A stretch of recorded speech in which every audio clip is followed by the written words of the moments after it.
Welcome to a brand new episode of People Over Politics. We have a brand new guest. As always, we like to bring new guests from different areas, all over the place. And so I have a friend of mine, Dr. Kayla. Thanks for joining us. Hi, thanks for having me. Get her added there. Dr. Kayla, what's going on? Oh, lost her. Hi, thanks for having me. Okay, you are with us. Yes. So, for people who don't know about you, tell them a little bit about yourself.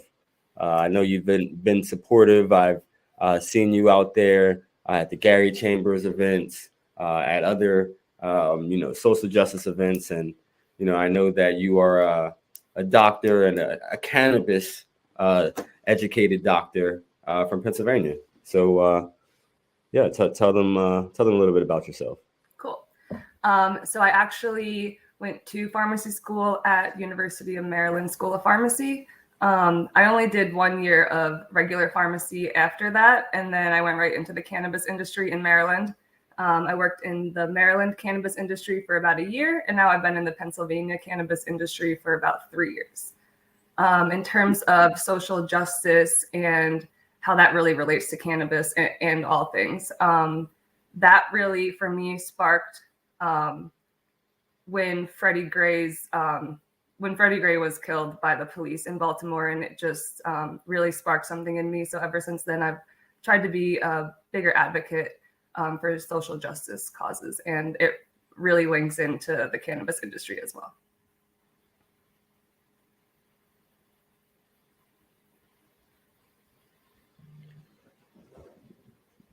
Yes. Okay. Well, I of course appreciate that. It's a great intro. One of the things that I wanted to ask you was, what made you, want to be in this field? What made you want to be in this space? What keeps you here? Mm-hmm. in the cannabis medicine space. Yeah, I mean, personally, I'm a patient. I've been a patient since before I started working in the industry. Seeing all of the chaos that happens in the regular pharmacy world with opioids and benzos, and just you can see how addicted patients are just by their reaction at the pharmacy if they can't get something filled. And it's just not the same with cannabis. So I feel better about myself dispensing cannabis than opioids. I just believe in it a lot more. It seems to be one of the safest drugs out there. And it's personally helped me a lot. So that definitely keeps me in the industry. Huh. So, your love came from being a patient and a consumer first, and then wanting to, help other people in their journey as patients. That is deep. That is deep. And, I appreciate that, you intrinsically love the plant. And of course, you're involved with the plant from a professional standpoint. So I think that that's very important because, there's a lot of people who are involved with cannabis from a professional standpoint, but don't have a love for the plant or, maybe not even a consumer. So, I think that that's very important. Yeah, I agree. I think there's a lot of... Sorry. No. You can finish your thought. I was just going to say, I think there's a lot of professionals in the industry that might be doing it just because it's easier than retail or all different reasons. But yeah, I definitely feel like I have a perspective that many don't bring, which is being the consumer who was already using it before I was a pharmacist or before I was even in pharmacy school. And then also have that, that medical background where I can really help patients, but also not have that stigma that a lot of medical professionals have. Okay. And I appreciate that because would you agree with the I guess the assertion that there should be more formal education around cannabis and all things cannabinoids? I know I've been seeing more over the years, but do you think there should be even more formal higher education and degrees of that nature? I think there definitely should be. One of the barriers to that, though, is just the lack of data that exists. So we can't really study something if the data doesn't exist. And that comes back to it being a Schedule 1 drug where we can't do clinical controlled trials on it. Where in pharmacy school, we are taught we can't make clinical decisions unless it was done in a clinical control, placebo-controlled trial. So when all of the studies in cannabis are very rarely going to have any sort of placebo control, most of them are even animal studies, they're not even using humans. It makes it really hard for a university to kind of, say, hey, doctors, or hey, pharmacists, this is how you should be treating cannabis, because a lot of the evidence just isn't there in terms of the clinical effects. So yeah, we need a lot more evidence-based, research, a lot more studies to be done, so there is this, evidence and, a lot of times it takes years and years, to compile credible evidence. So we definitely need more funding for research and grants as well. And one of the big holdbacks there is that the federal government only allows us to do clinical controlled trials on cannabis that has been approved by the DEA. And not until a few years ago was there more than one grow in the country that they would allow this cannabis to come from. And it was very crappy cannabis. It was very low testing THC. They only gave it to you in marijuana cigarettes, as they call it. Sure. So it is expanding. There are a lot more grows that the FDA has established as being, that we can use that cannabis to do clinical control trials. The big problem is you cannot be a dispenser. You cannot be a grow that is growing for profit and also growing for research. So all of these grows that we have all over the country in all these rec states and all the medical states, we cannot federally legally use that cannabis to do clinical control trials. We can't even apply to the DEA to get that license to begin with. So there's just a lot of barriers that come with gathering that evidence and then being able to teach it in the school setting. Sure. I mean, I am hopeful, especially from a federal perspective, that we'll see, more things coming. I know that,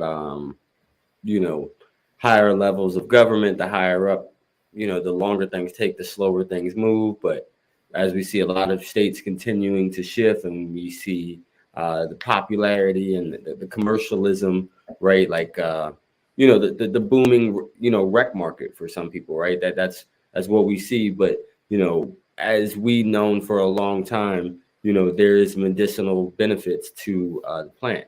And a lot of times that's what we're highlighting is, the medicinal benefits. And, so one of the things I wanted to bring up was, terrible opioid crisis, right? We can all agree it's an opioid epidemic. And so, how do you feel, medical cannabis, can, impact this opioid crisis from your perspective? I'm sure Pennsylvania has some of the problems that Maryland is experiencing. You cut out there at the end a little bit, but I think I can answer your question.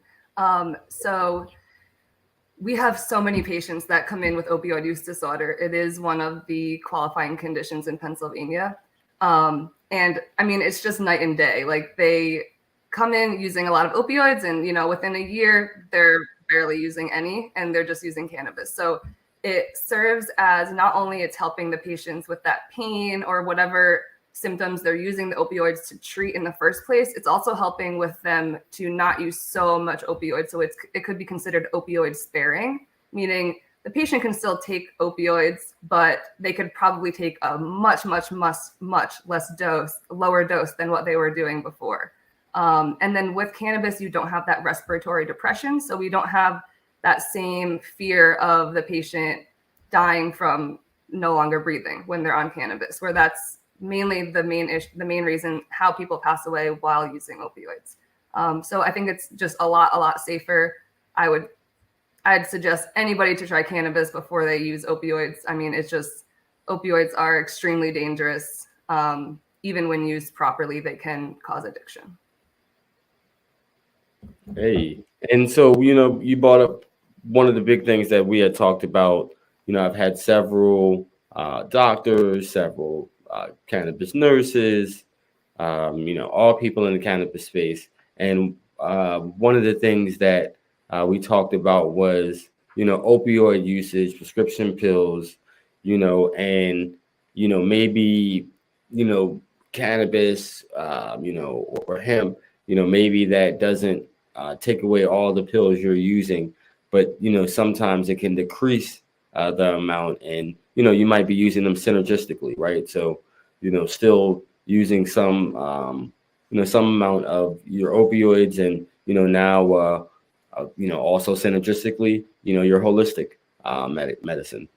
And so like I think that is important as well. And one of the things that I just wanted to highlight was that there is still a lot of people who, need to see the data, right? The education behind it. I know that one of the most staunch data points I've seen was, in states that have medicinal cannabis, you've seen opioid use, about at least 30% decrease in opioid use. And so like I think that's very important, to highlight. But of course, data and these numbers, help change people's perspective, right? And especially people who are, not necessarily pro cannabis.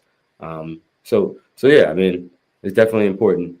But yeah.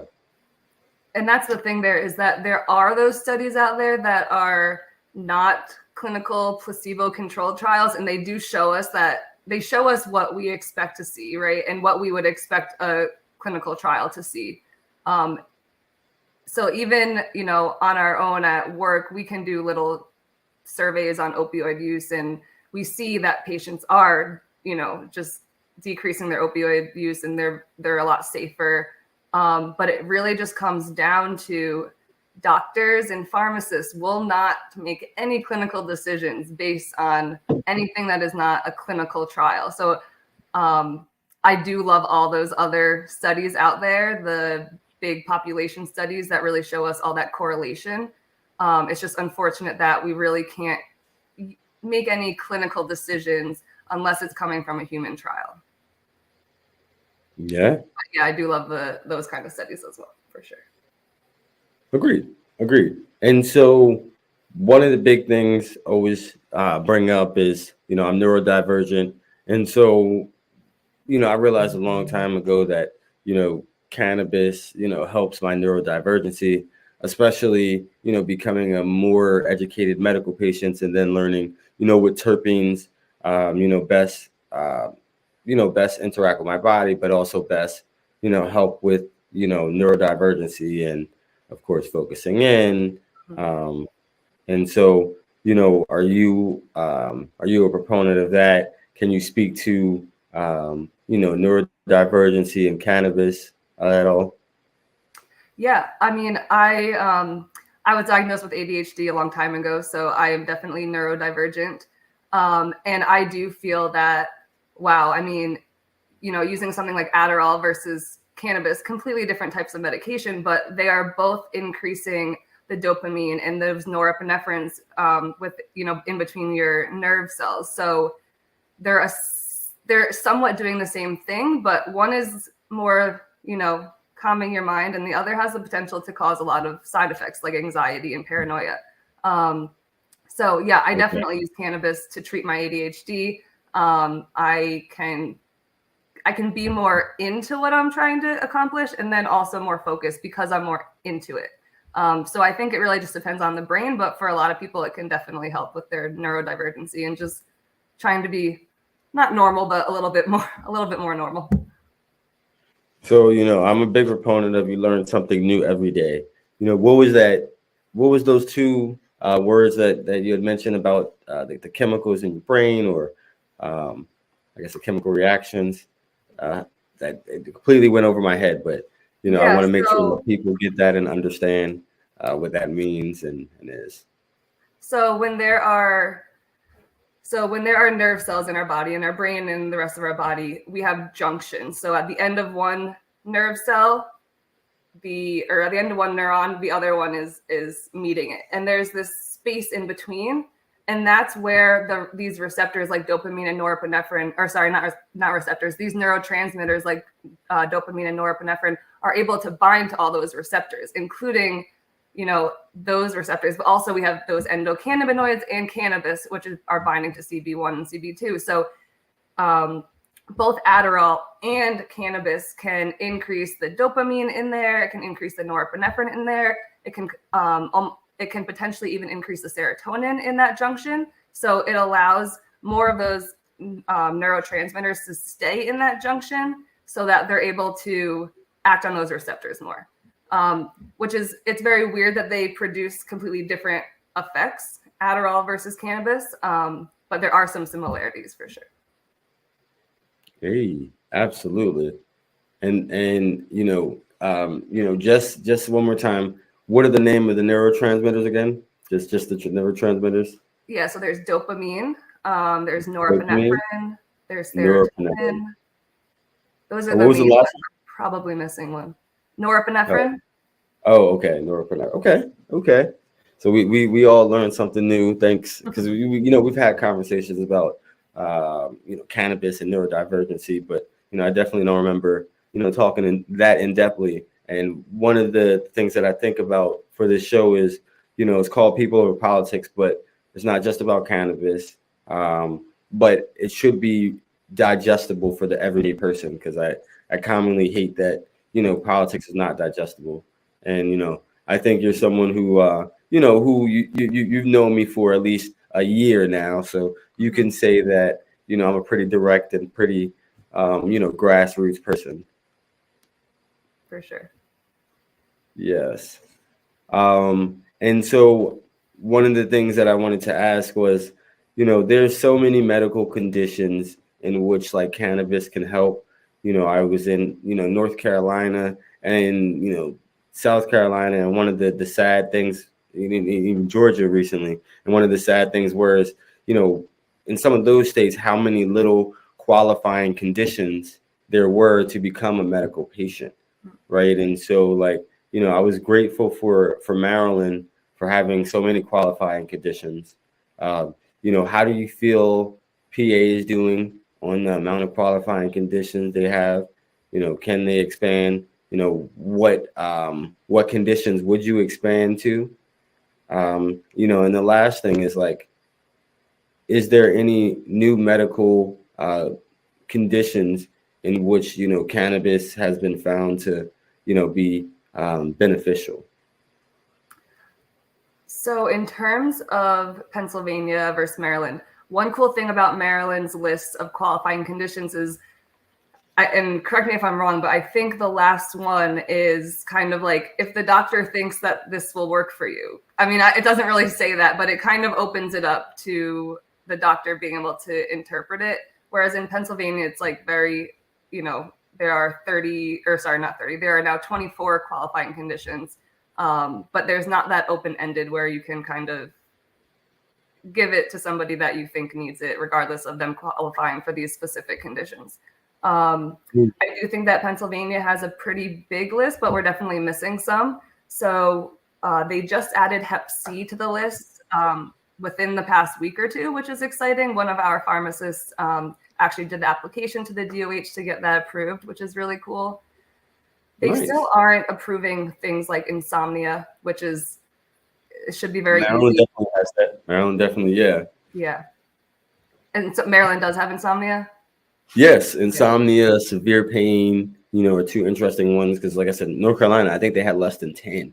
Oh, wow. Okay. So you had to be like terminally ill almost. Okay. That's kind of how New York is a little bit too. So yeah, I understand. There are some states that seem like nobody even has their card yet because it's so limited. But New York is different because they also have recreational now. Pennsylvania does not have recreational. Of course, the way that I look at Pennsylvania is there's some places of Pennsylvania that are more free and open towards cannabis than others, you know, it being a Commonwealth, right? So Yeah, for sure.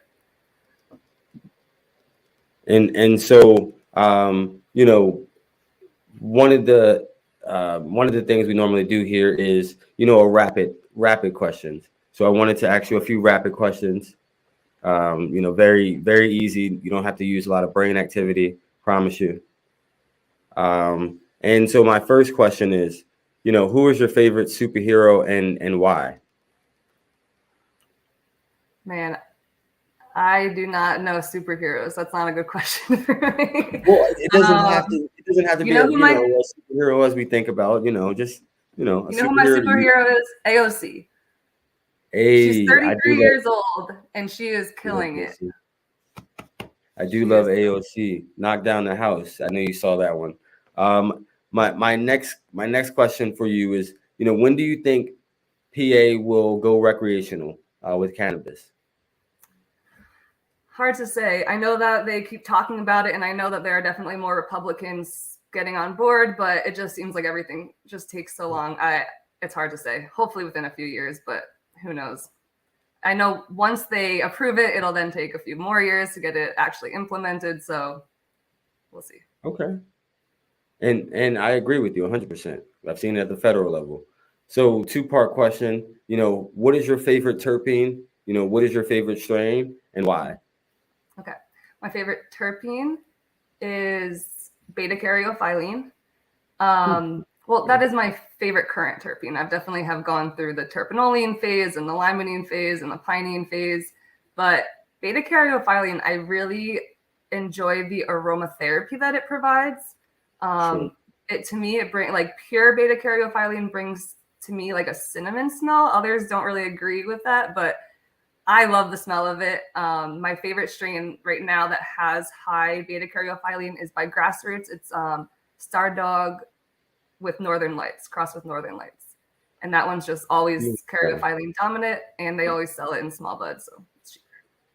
Wow.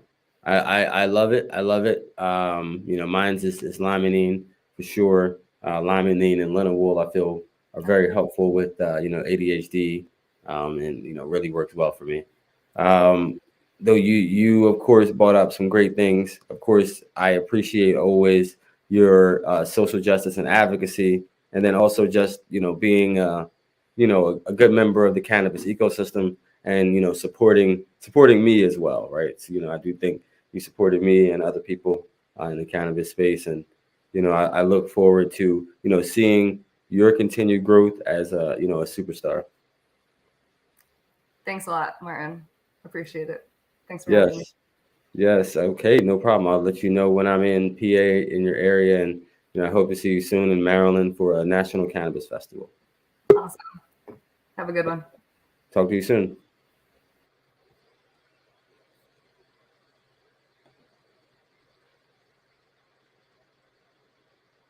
That was an awesome guest. Of course, we appreciate Dr. Kayla. You know, we look forward to having another great conversation on People Over Politics. Stay tuned.